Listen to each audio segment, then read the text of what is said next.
The Match Ball. Hello there, welcome to the live stream and the recording of the Match Ball, brought to you with Levi Solicitors. 10% discount on your legal fees at levisolicitors.co.uk/the square ball. Dan, Michael is there on your screen, back at home, still in his COVID prison. Michael, hello. Hello. And this is Rob as well. All right. Not really. It feels like the end, doesn't it? That's how it feels to me. This feels like a funeral. I've just walked out of a funeral. We've all just shuffled out of the church. And there's just no atmosphere. You know, there's not that sort of hubbub, that buzz about football when you either to or from a ground, but it was so flat. And it was just, I don't know. It's been bad vibes all day. I mean, I remember we got to the pub this morning and everyone was just dreading it. No one really wanted to be there. Everyone was dreading kick-off, and then we concede so early, and in the ground it just felt, all right, we're doing this again then. We have done it again. It was one of those otherworldly days today, the days that I felt like we'd left behind, that we'd long since seen the back of. We know when everything's gone wrong. Because one thing that's been the hallmark of the Bielsa era is that we've always had hope, and today felt hopeless. Not from the off necessarily, but as soon as you saw that ball get played wide left for the first goal, you just thought, we've seen this so many times before. We know how this ends, and it went in, and then it was just the customary collapse from there, and it feels like absolutely everything is broken. The whole system feels like it's collapsed. How was it in? Because obviously I wasn't in the ground. You could hear boos on TV, but it wasn't. It didn't sound deafening, but it sounded like, I don't know, like there was a reasonable percentage. No, I think the boos at half-time were actually quieter than I anticipated. There was a good... at full-time as well? Or? Yep, similar. I think there's just an air of resignation about it. I don't necessarily think it was that vociferous at all. You'd expect boos because the performance was awful and the players looked lost, and not like they were hiding. They looked like their confidence has been completely shattered, shot to pieces. Don't believe in the system or the tactics or whatever it may be. You know when things go wrong for a football team, that it all just stops functioning, and that is all we've seen today. It just feels like end times. I suspect, we're seeing the reports now from Phil Hay and David Ornstein on The Athletic, suggesting that Bielsa's position is possibly under threat tonight, and you wouldn't be surprised if this is the end, would you? I mean, I stayed at the end and I made sure that upon the whistle I watched Bielsa, because I thought, if this is the last time I see him, I want to kind of lay eyes on him for the final time, which sounds incredibly, incredibly bleak.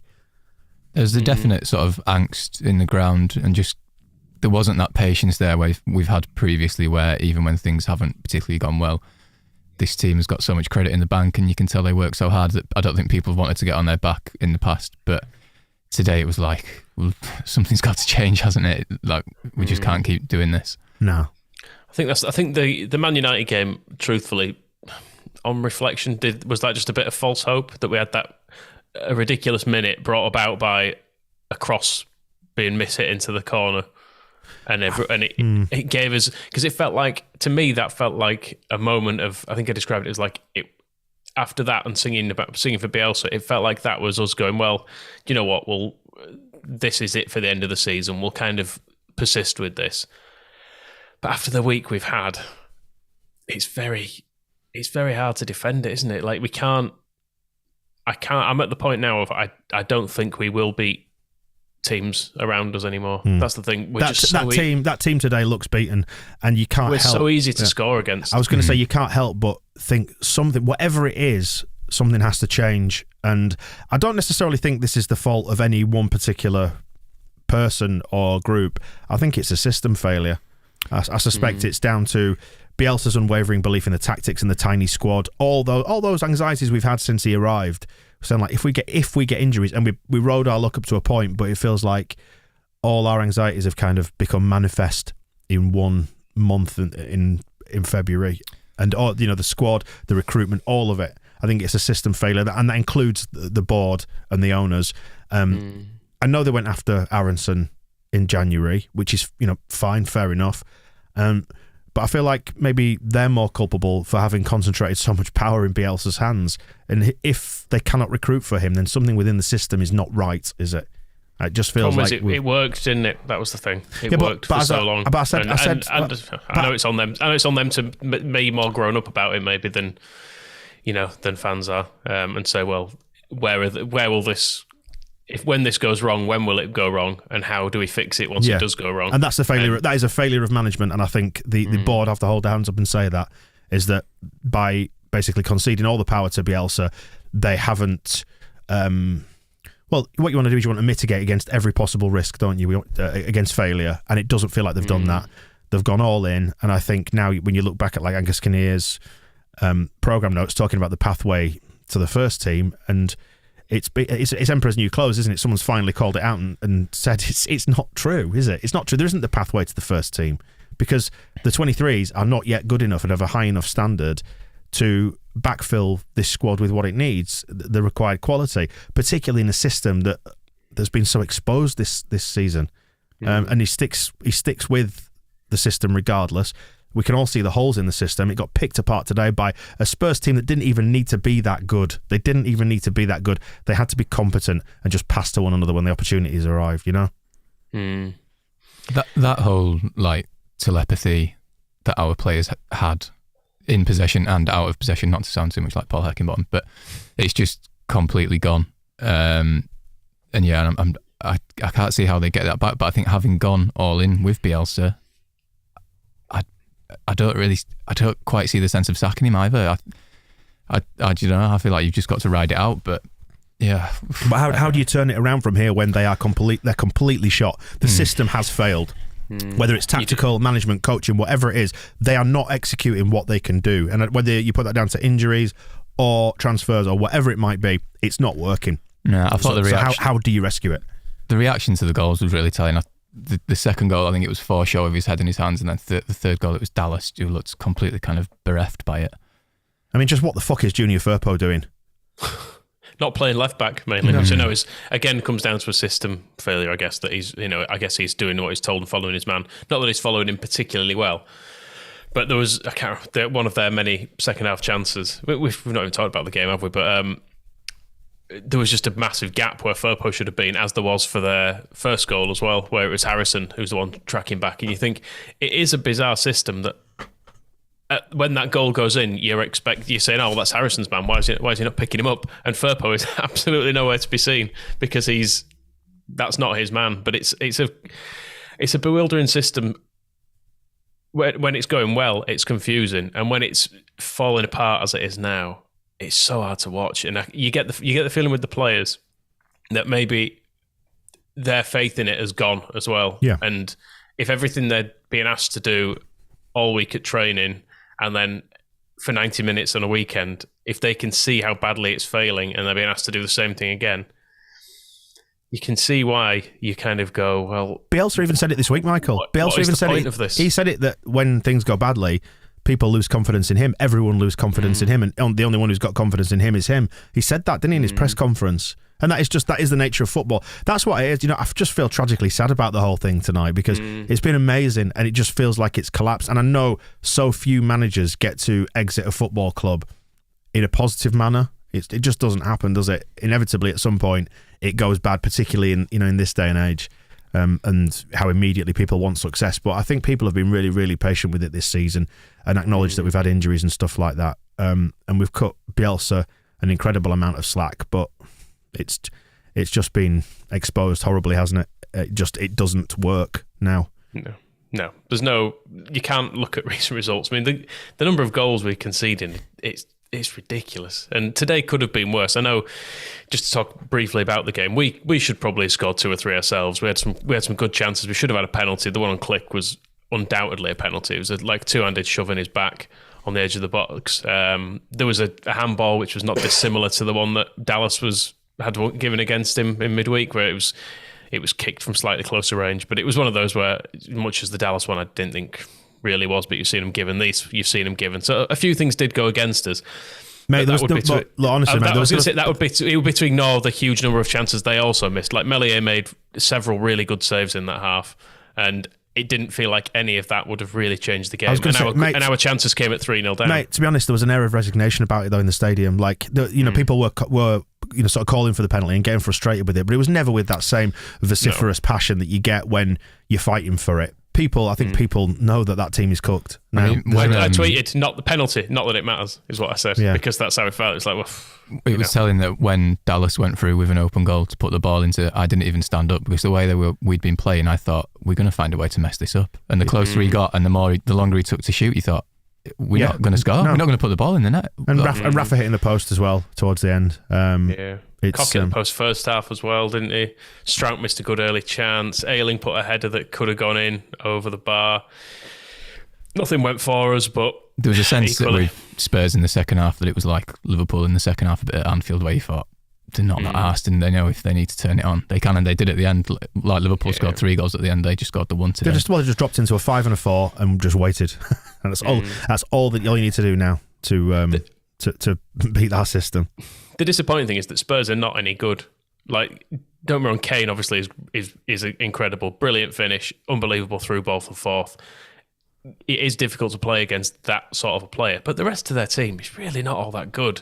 Like, we were able to get chances off them in a way that we never were against Liverpool, truthfully, and they still managed to score 4 and could have scored more against us. Like, they're just not that good. So for us to lose 4-0 against them is ridiculous. As I said before, though, they didn't need to be. That's the problem. You don't need to be good to beat us at the minute. Because, you just need to wait. Yeah, exactly. Because confidence is completely shot, and that, unfortunately, as much as we might have written off this spell of games and said it's all right, well, we'll pick up points in the next set of games. Look at the state of the confidence with those players today. It's completely destroyed, completely. And why wouldn't it be when you've shipped, fucking 30 goals in a month or something? We've just set some sort of Premier League record. It's not working, is it?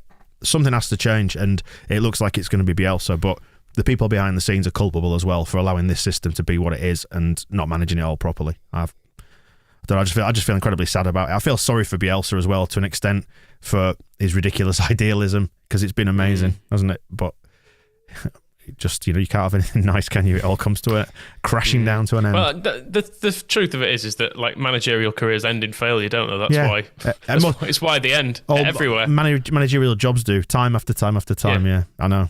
Unless you get the very, very rare occasion of someone retiring after winning a major trophy, then they end in failure. Like, absolute legends at clubs go out in this way. Look how it ended for Wenger at Arsenal after all the way he completely transformed as a club, and it ends with, everyone screaming for him to leave. We've not got to that stage with Bielsa because it's broken down rapidly, and I feel like there's still, even after that, there's still so much goodwill that if it was said that he was going to stay on, I feel like it'd kind of be accepted to an extent, even though what we've seen in the last few weeks has been bloody awful. Can you say, both of you, hand on heart, that you believe in what he's trying to do now?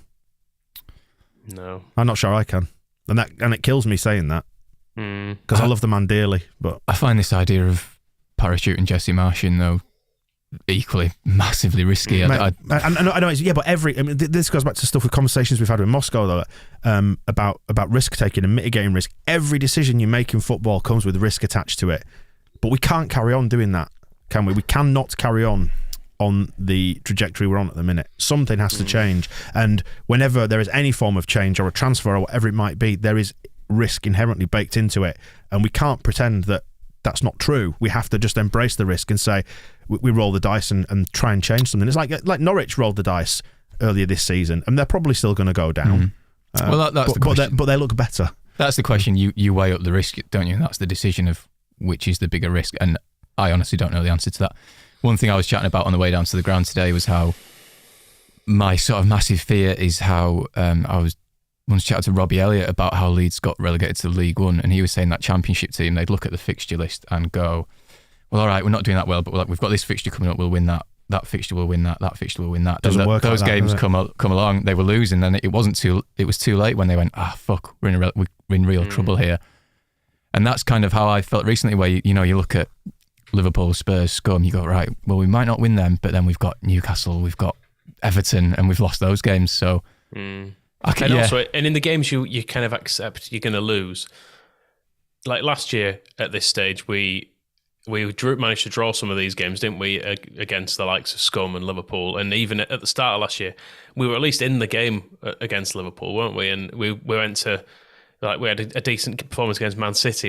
In the games that we've expected to lose, we've got absolutely dicked beyond any acceptable level, to the extent that you wouldn't expect a League One team to be battered in some of these games. If Liverpool were to pull out Oldham in the FA Cup and they were to win 6-0, you'd think, all right, fair enough, just about getting that. But even teams like that, you'd kind of expect them to dig in a bit more than we have. We've been so far off getting results in most of these games recently that there's really nothing to cling to is the problem. Yep, exactly. Defeats before under Bielsa, we've had a bit of something, and they've not been consecutive performances either. We've had some fairly, when it was falling apart from in the Championship, they were still mainly fairly narrow defeats and fairly. I know it's probably because the quality isn't as good as the Championship, but it felt like there was the ability for it to turn. We're so far off at the moment, and we could have won every game in the Championship, give or take maybe a couple where we weren't in it, and it was always really jarring when we weren't in games and what the hell's happened there. In the same way that sometimes we've had games earlier this season, it was end of last season when we had the Brighton defeat, didn't we? And nothing worked. Mm-hmm. You're okay, fair enough. But then we always turn up within a game or two after that. But this has gone, and it feels like it's not coming back. That was the thing about today. I kept thinking, God, I hope this is our equivalent to Forest in the Championship. But Bielsa could respond to Forest in the Championship by pointing out to the players loads of stuff they've done right. Whereas today, I think you look at that game and go, fuck, what's happened? It's all going wrong. And that run of it falling apart in the Championship, I just looked actually. It's essentially, it started with the 3-3 against Cardiff, but a draw, then a defeat at Fulham, then another draw, then a win, then a draw, 2 defeats, a win, 2 defeats. There was never anything like what's happened in the last couple of weeks. Just for the volume of goals conceded, and we were losing games by a goal or two in that period. It wasn't like we were getting absolutely battered in them. Just going on the YouTube comments, sorry, Adrian's just mentioned this, just specifically tagged me in it and said, that's the point, we may go down anyway, but we cannot continue to do this, and that's how it feels at the minute, doesn't it? Yeah. And there's other things, example today, when, was it Son who got the wrong side of, I don't know if he scored from it when he went through, or Melier saved maybe, just the ease at which they get the wrong side of players. When we spoke to Don Matteo this week on the Phil Hay show, and he was talking about positional sense. It just feels like they just don't have it, or for whatever reason, something is just not working. It feels systematically broken now, and I just don't see where we go from here without changing something. For individual battles, we seem constantly too tight or too slack on people. Either people have got loads of space, or we're so tight to them that it just takes a good touch for them to be completely away from us. There's not any. I know it's a slightly laughable cliche that people that come pundits and stuff say, but giving someone a yard. We don't, generally speaking. We're so close in that then it means that we're a good touch away from being completely out of shape on it. Yeah, and it's all very high stakes is the thing. If it works, it works, and it's brilliant. You win possession back high up. But more recently, it seems all it does is create a huge problem for us with a massive void in behind us. Generally speaking, and it feels like what you're just picking up on what you've said there.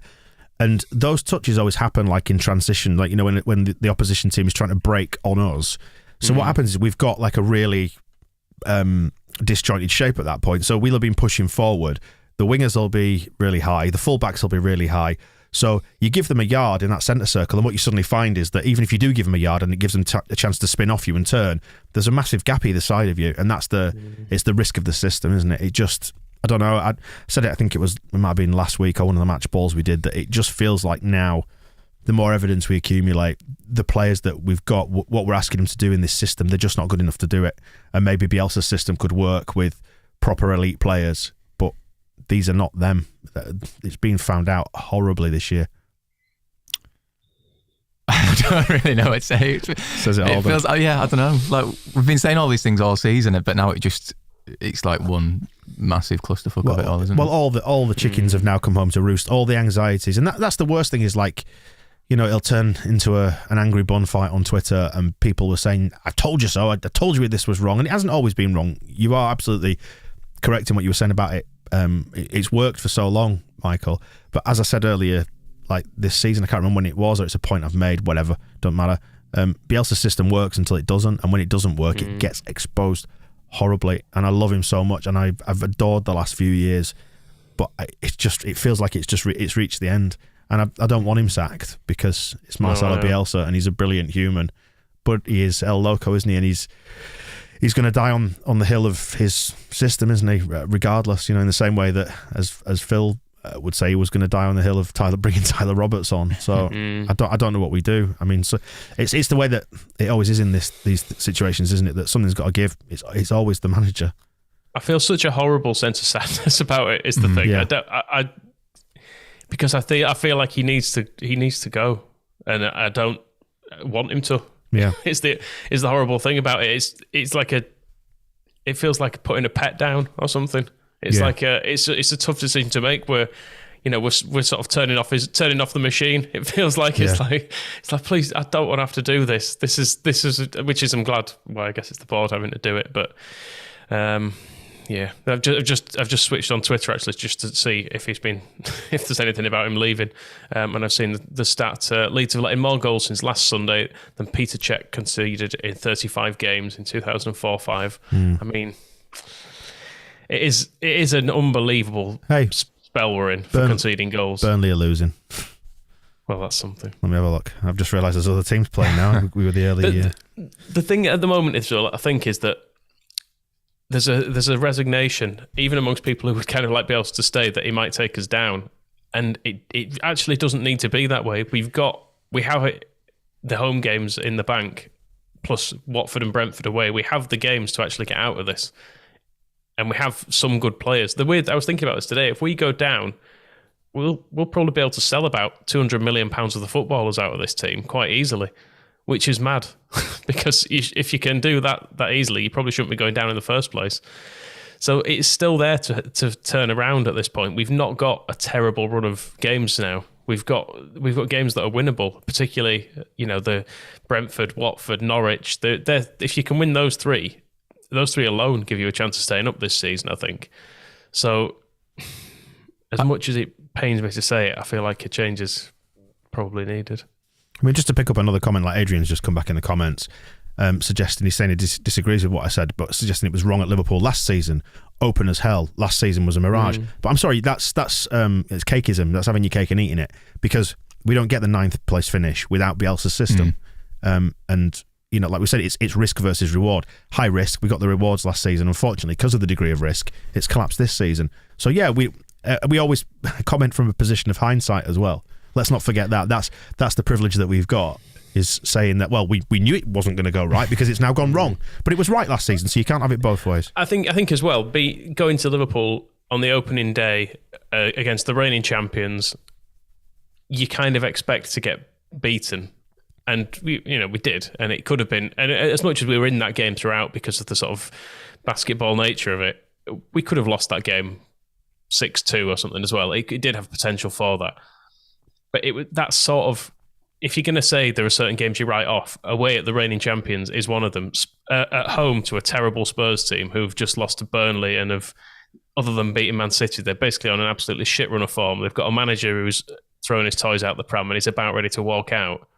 And to lose 4-0 against a team like that, that's just not the same thing, and it's not acceptable. So I think that's the thing with the players' confidence getting increasingly more and more and more eroded, is that when we had that bad spell in the Championship and it was the post-Forest bounce, we had Ayling stepping up and just taking responsibility and grabbing every game by the scruff of the neck. But I think they all look that shot now.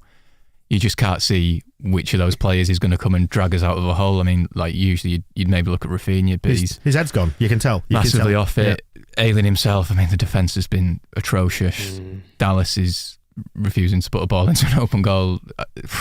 Who out of that is going to drag us out of it? I really don't see anything changing until you get people like Phillips and Cooper back and add a bit of leadership in there, but we don't know when they're going to be back. We don't know when they're going to be fully fit for first team football. This is the daft thing, right? Just on what you've both been saying there. If Bielsa survives this weekend and we go out next week and we win, I'll go into it with confidence. If he's still here, I'll go into that game with confidence that we could win because of the style. I still believe in it. but I also think it's fatally flawed as well. It's really hard to find like a defined position on it, because we know at its best it's scintillating and it's brilliant and it's unstoppable, but at its worst we get the month like we've just had.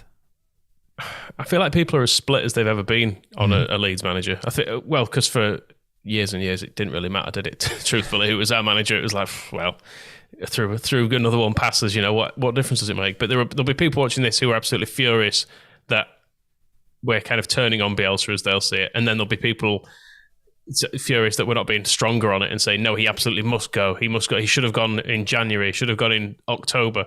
There are, at both sides of it, there are very strong opinions, and I don't know. Maybe I don't even know who's right. Is the honest answer? Michael, I've wavered between both positions. That's the thing. So you want a hard and fast position on it. I don't really have one. I waver depending on how I feel on any particular moment. Like I felt really sad in Ellen Road today. Like just resigned to, obviously in those bad moments you kind of go, well, fine, we'll just go down. We've been down before. This is it. It's a fait accompli, and it's not a fait accompli. It feels like it tonight. In the same way that I think, Bielsa going does feel like a fait accompli, but he might survive. They might decide that it's worth one more roll of the dice. But, I mean, it's such a high-stakes game like next week now, isn't it? Really high stakes.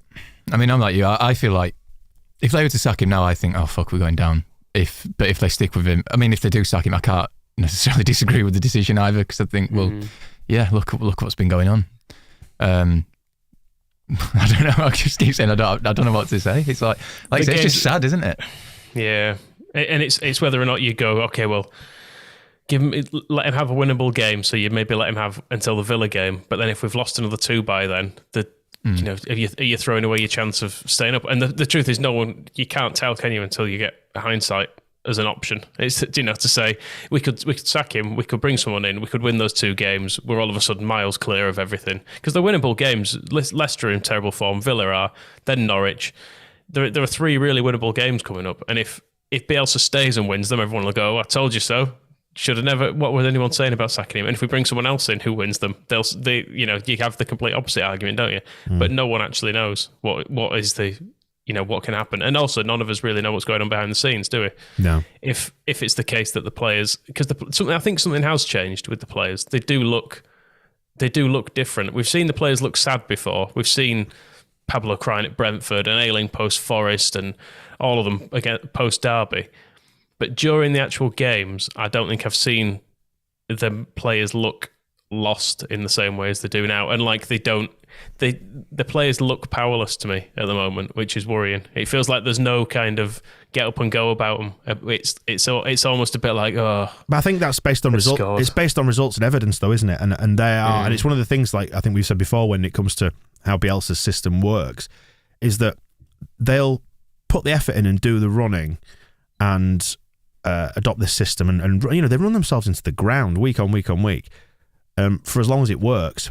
But then when it stops working and you're getting pummeled every week, they'll be saying to themselves, even if it's on a subconscious level, and they shouldn't, and we all get angry about this and we say players should be more professional than that, but they're human beings as well. They are human beings, and they will, even on a subconscious level, say, why am I putting myself through this? This doesn't work. And that doubt starts to creep in and the confidence starts to drop. So they start making weaker decisions. They don't have the confidence and the conviction to do what's been asked of them, to make the passes, because it's built on such risk, isn't it, the passing that we try and execute under Bielsa's system. So they'll just, if they go within themselves, and it's just such a game of fine margins in the Premier League, like we saw today, just undone, just a nice accurate pass through or drop a ball over the shoulder, you're in again.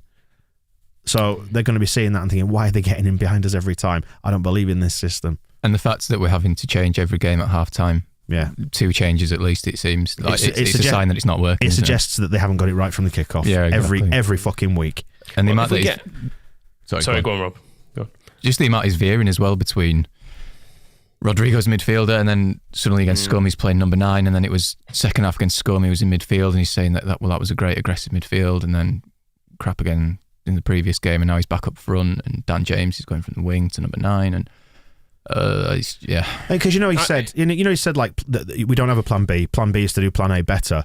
Well, actually, because if I change what I do now, if I change my approach now, the players won't believe in it. But when you're chopping and changing every game at half time, making 2 subs, sometimes even 3, that has the same effect, doesn't it? Yeah. I think on the selection and formations and stuff, if a new manager comes in, I'd be surprised if we see, for example, Dan James up front again, or Robin Koch in midfield, or Stuart Dallas having to move 2 or 3 times in the same game.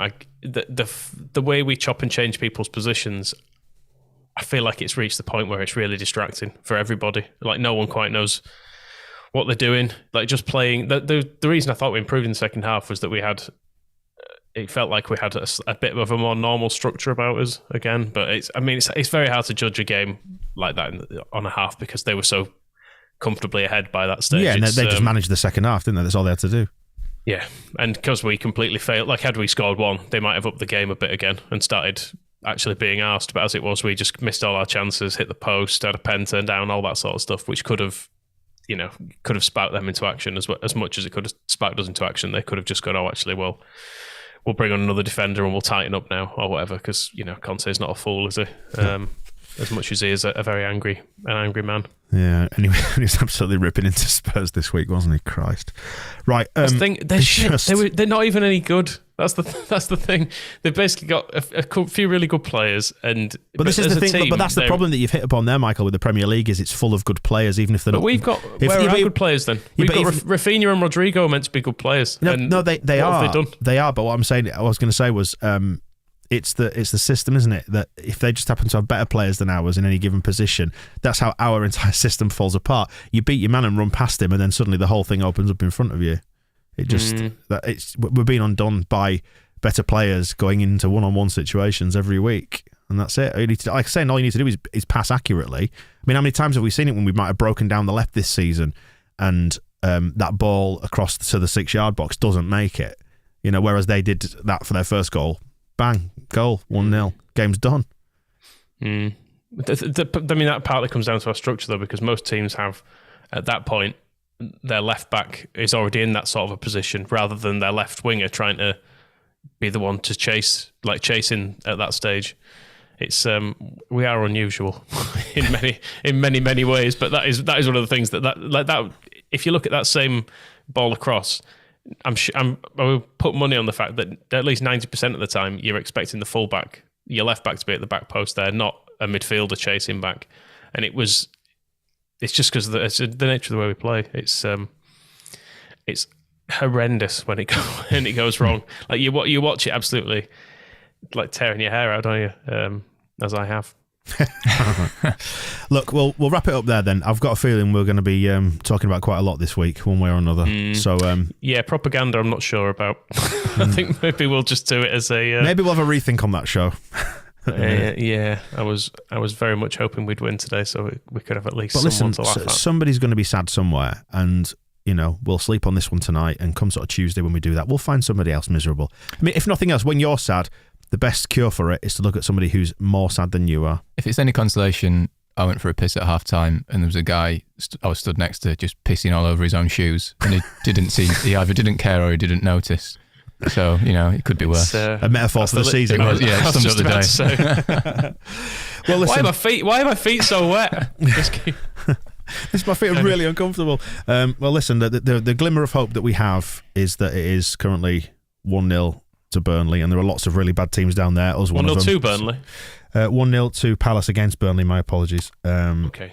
But I was going to say there are lots of bad teams down there. Us, one of them. Let's just hope we're not in the 3 worst. So we will have propaganda on Tuesday in some form or another. Let's have a think about that, Michael. I've got a feeling it might need to be tweaked, and then we'll get back together for the weekly show Tuesday as well, and bring that out on Wednesday. And we go again. We go again, don't we? Someone called Antonio Campari. I don't know who they are. They're a Leeds European Sports at The Economist. You never know if these people are real, though, do you? Yeah. But has said that Leeds United set to pull the plug on Bielsa regime in the next few hours. Oh. No, this can't be right. Owner Radrizzani leaning towards Allardyce to season end. This has got to be a fake. I've got a feeling you've been hoodwinked there, Michael. It's got to be, hasn't it? I think so. Yeah. They're not going to bring in Big Sam, are they? Let's face it. I mean, if you're going to go down in style. Don't be ridiculous, you idiot. What are you talking about? I don't know. Big Sam does weird things to people. People panic. But yeah, that does seem like a weirdly generic account. That's probably not true, is it? Good. No, okay, good. I'm just going to just going to pretend that never happened. Thank you for joining us on this one. I know it's not easy at the minute, and cheers for sticking with us. And, let's see what happens this week, shall we? Hey? Be all right. You all right, Rob? Not really, no. Are you all right, Michael? Nah. No, I'm not either, but Moscow was meant to be doing this today, we should say, but he said no one wants to hear my bullshit. was his justification for not doing it. And I was like, well, yeah. I said, but you don't have to say anything good. You don't have anything good to say, do you? And he's like, not really. So I just don't have anything to say. It's like, yeah, no, fair enough. Right. We'll wrap it up there. We'll see you in a bit. The Match Ball.